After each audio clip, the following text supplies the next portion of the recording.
Todos conhecerão a nossa bandeira, linda, das mais bonitas do mundo, aliás.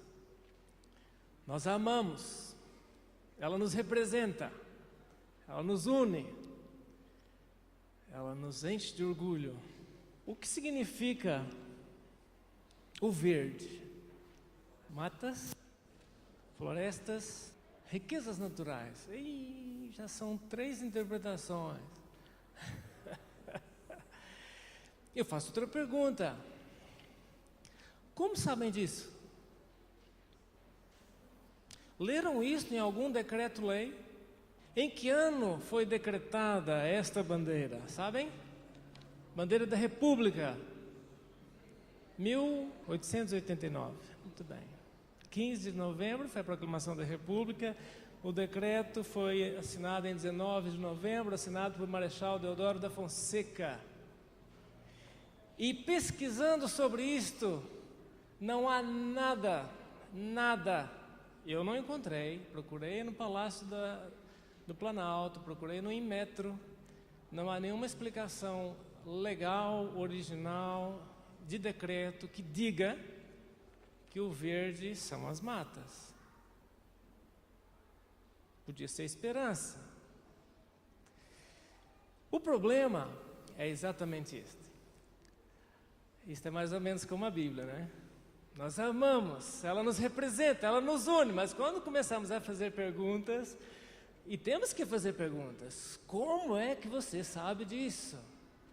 Os irmãos sabiam que esta bandeira é inspirada na bandeira da monarquia, do império, que tinha também esse retângulo e tinha o losango em amarelo. E Dom Pedro I, querendo homenagear as casas reais, colocou o verde, porque era o símbolo da casa de Bragança, e colocou o amarelo, porque a dona Leopoldina, sua esposa, pertencia à causa austríaca, cuja bandeira tinha o amarelo. Não tem nada a ver com ouro, nem com verde, nem das matas, nada. Claro, depois nós damos um jeitinho, não é? Vamos ressignificar a bandeira. O verde é porque temos muitos verdes, muita mata, o amarelo é o ouro, e aí adaptamos, mas não está oficialmente escrito em lado nenhum. Sem falar das estrelas. Que estrelas são estas? Os estados? O círculo é o globo celeste. As estrelas, sim, correspondem aos estados, mas também correspondiam à constelação do Cruzeiro do Sul, às 8h30 de 15 de novembro de 1889, dia da proclamação da República. Foi preciso um astrônomo para desenhar as estrelas. Incrível, tanta coisa. E assim como a bandeira, para uma boa interpretação bíblica, nós também precisamos de algum estudo. Daí a razão do estudo bíblico dominical, da escola dominical, das mensagens terem ensino para todos nós. Porque o ideal seria o seguinte: eu ir junto do autor e perguntar a ele: por que você colocou aqui ordem e progresso? E o autor iria me dizer o seguinte: porque eu me inspirei no positivismo do século XIX, quando Auguste Comte escreveu amor por princípio, ordem por base e progresso por fim. Isso na França. Mas só o autor sabe disso. Então, quando nós estudamos e devemos estudar a palavra de Deus, o alvo nosso deve ser determinar o mais próximo possível o que Deus queria dizer em determinada passagem, e não o que ela significa para mim, em primeira instância, em primeiro lugar. Eu vou repetir. Quando vamos estudar o texto bíblico, e esta é uma das razões da escola bíblica dominical, o mais importante, o primeiro passo é saber o que o autor autor pensou, o que o autor pensava, o que ele quis dizer com determinada passagem, e não o que propriamente a passagem significa para mim. Porque para uns é mata, para outros é esperança, para outros é a casa real. E ficaríamos aqui sem saber objetivamente o significado e a interpretação correta das coisas. Então a direção do texto bíblico, irmãos, é sempre do texto para nós, é partirmos do texto bíblico para nós, e não levarmos para o texto bíblico a nossa interpretação prévia. A teologia chama isso de exegese, é tirar, sair de. Gese, conduzir, a condução é saindo do texto para fora, é o que o texto está dizendo, o que significa naquele texto. Porque caso contrário, irmãos, pensem bem, se aceitarmos o ponto de vista de que o sentido de um texto bíblico é o que significa para mim, então a palavra de Deus pode ter tantos significados quantos forem os leitores. Cada um vai ter um significado, isso é uma bagunça. Meu Deus, isso é uma confusão. Então a primeira coisa em metodologia aqui é determinar o sentido original do texto, no seu contexto histórico, naquele tempo onde foi escrito, segundo a mensagem dada para os seus leitores em particular. Os primeiros que leram entenderam o quê? O que eles pensavam, o que eles tinham em mente, qual era a cultura, o significado das palavras naquela época. Porque se isto é mal feito, a aplicação do texto será também mal feita. E se a aplicação não se baseia na mensagem original, perde toda a autoridade. Toda. Não tem.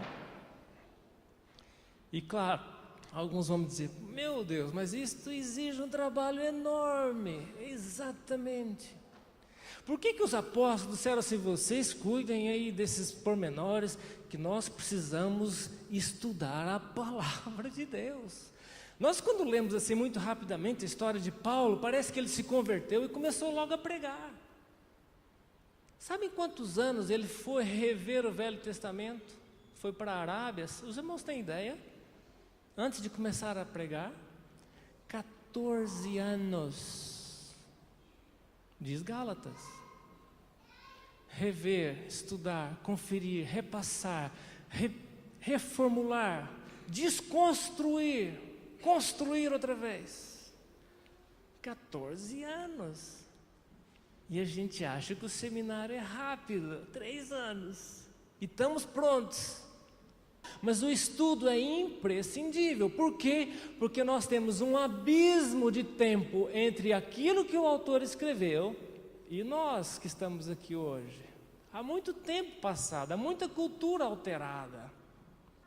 Se nós lemos o texto bíblico e entendemos, por exemplo, que a palavra igreja, partindo de nós, tá? Da nossa mentalidade comum, do imaginário comum do brasileiro, quando a gente fala a palavra igreja, ele tem que a igreja é um edifício onde se realiza cultos.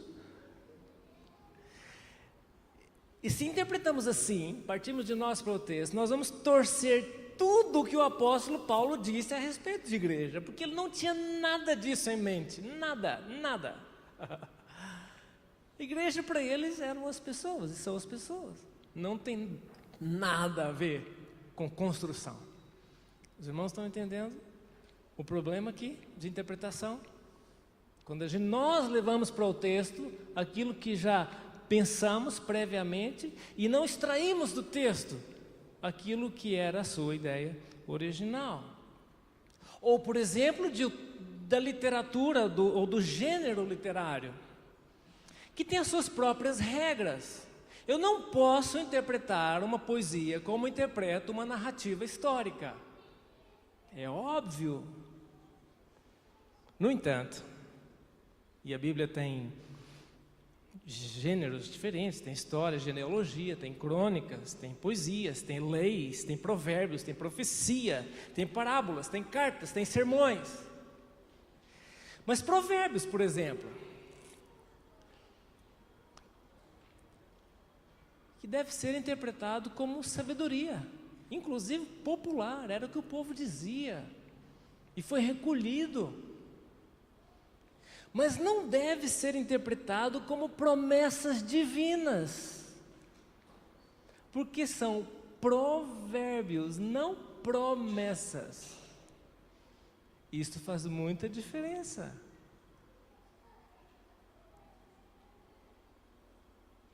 Deus escolheu falar a sua palavra através de linguagem humana, histórica.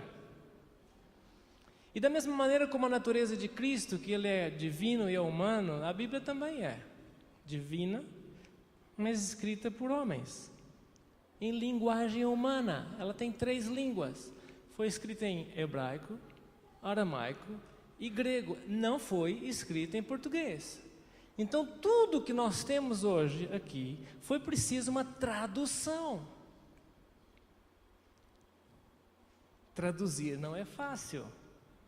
É preciso entender o que o original quis dizer naquela época, naquele contexto, para se traduzir bem.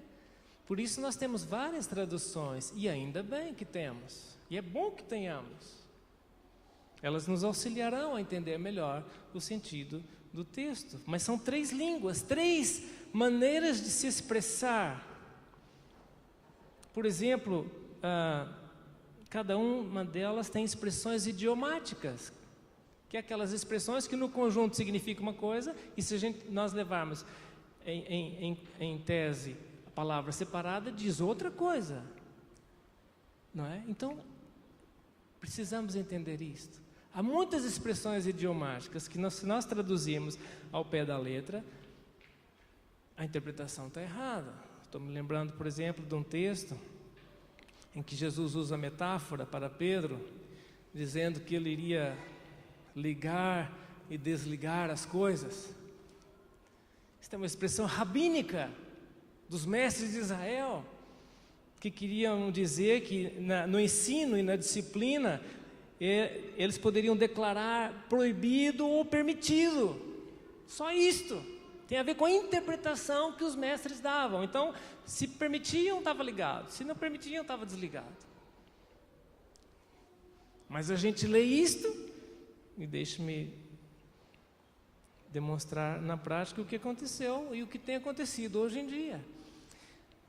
Um homem chamado Paul Yang-cho, da Coreia do Sul, escreveu um livro na década de 70 ou 80 chamado A Quarta Dimensão.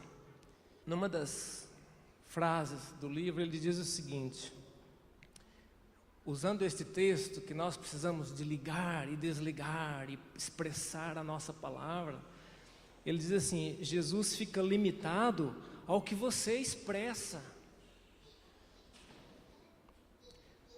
Que interpretação estranha. Nós limitamos Cristo? Assim como uma pessoa pode liberar o poder de Jesus mediante a palavra falada, também pode criar a presença dele. O quê? Como assim? Meu Deus. Se você não falar a palavra de fé claramente, Cristo jamais pode ser liberado. Por isso é que hoje em dia a gente vai nas igrejas e eles estão declarando, profetizando, e disso, como se o poder da palavra pudesse gerar na realidade as coisas que eles creem. Se é assim, se a minha fé é tão operosa, eu não preciso de Deus para nada. Eu falo e as coisas acontecem. É o poder da fé. Deus fica em segundo plano. Isso é incrível. E o que Paul Yang-cho disse é que a Bíblia diz que tudo que ligares na terra terá sido ligado no céu. O próprio texto diz, em voz passiva, que o que nós ligarmos, ou aquilo que nós entendermos e interpretarmos, terá sido antes ligado no céu. A voz passiva diz que nós não ativamos nada. Deus é que já teve isto no céu feito antes. Ou seja, nós interpretamos aquilo que Deus declarou a todos nós através do Evangelho. É só isto. É só isto. Nunca ficará ao dispor da igreja algum tipo de poder que altere o céu. É exatamente o contrário. Nós é que dependemos sempre dele. E nós declaramos aquilo que está escrito na palavra, não alguma coisa a mais. Da mesma maneira como é proibido por lei alterar as cores da bandeira ou acrescentar alguma cor a ela, também não é permitido a nós acrescentarmos ou retirarmos da palavra de Deus coisa alguma. Por isso eu preciso estudar a palavra de Deus para não dizer abobrinhas. Quantas abobrinhas estão sendo ditas hoje para manipular as pessoas? E é nojento isso. Por falta de instrução, por falta de estudo bíblico. A maioria dessas igrejas não tem escola bíblica dominical, não tem interessado em que as pessoas tragam Bíblias e leiam Bíblias. O importante é o que o pastor interpretou, e você tem que aceitar de qualquer maneira, goela abaixo. Irmãos, isso não é racional, isso não é consciente, isso não é assim. Não pode ser assim. Os irmãos não podem, prestem bem atenção no que eu vou dizer, os irmãos não podem aceitar de primeira mão tudo aquilo que eu estou dizendo. Lembram-se dos crentes de Bereia? Paulo falou, e o texto diz, depois eles foram analisar se aquilo que Paulo estava dizendo estava coerente com a palavra de Deus. Porque Paulo podia estar manipulando e enganando a eles. E os irmãos também, e nós todos devemos fazer o mesmo. Ah, mas o pastor estudou em Harvard. Não é o meu caso, mas talvez apareça aqui alguém que tenha estudado em Harvard. Ok, mas eu quero saber se o que ele está dizendo está coerente com a Bíblia. E se tem lógica, se tem bom senso. Temos que fazer perguntas. Como você sabe disso? Irmãos, aqui está cheio de demônios. Ok, como é que você sabe disso? Ah, porque sei. Porque sei não é resposta. Então vamos amarrar os demônios. E eu tenho que fazer perguntas. Quem é que desamarrou ontem? Porque ontem amarraram também. Estão livres outra vez? A gente tem que fazer perguntas para as pessoas. Vamos expulsar os demônios. E eu pergunto, eles vão para onde? Se eles não estão nas pessoas, uma pessoa não está endemoniada, eles estão onde? No ar. Claro que estão.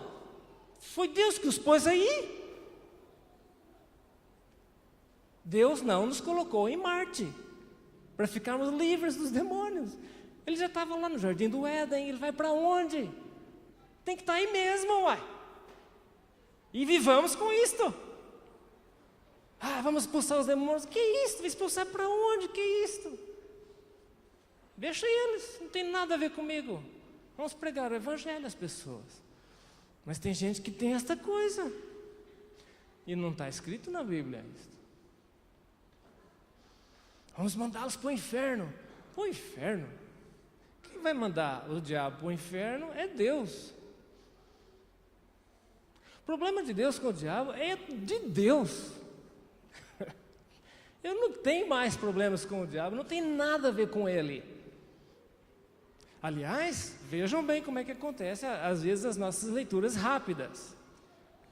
E a gente ouve isto. Ah, o diabo é o nosso acusador. Como assim? O que me acusa é a consciência. E quando ela me acusa, eu sou levado ao arrependimento.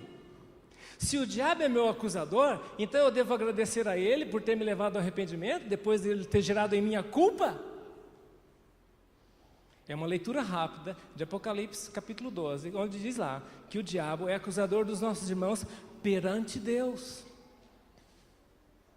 Ele acusa a nós perante Deus para ver se ele tem contrapartida para o seu próprio benefício. Ele não está preocupado com a sua vida.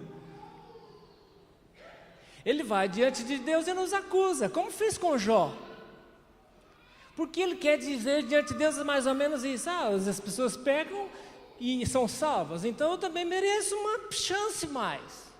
Tu não podes me condenar porque eu pequei. Eles também são pecadores. O diabo quer sempre o seu próprio bem, só vê o umbigo, só vê ele próprio. Ele não está interessado na sua vida, nada. Quer que você morra. Isso é bíblico. Mas as pessoas, é o diabo que me acusa. Irmãos, prestem atenção, é a sua consciência que te acusa. Então a culpa é sua mesmo. Tem muita gente que gosta de jogar a culpa no diabo. O diabo é que fez isso. O diabo fez isso? Você fez porque você quis. Porque se jogamos as culpas nos outros, nós nunca corrigimos a vida. Mas isso são leituras rápidas do texto bíblico que não podem acontecer. E é preciso tempo.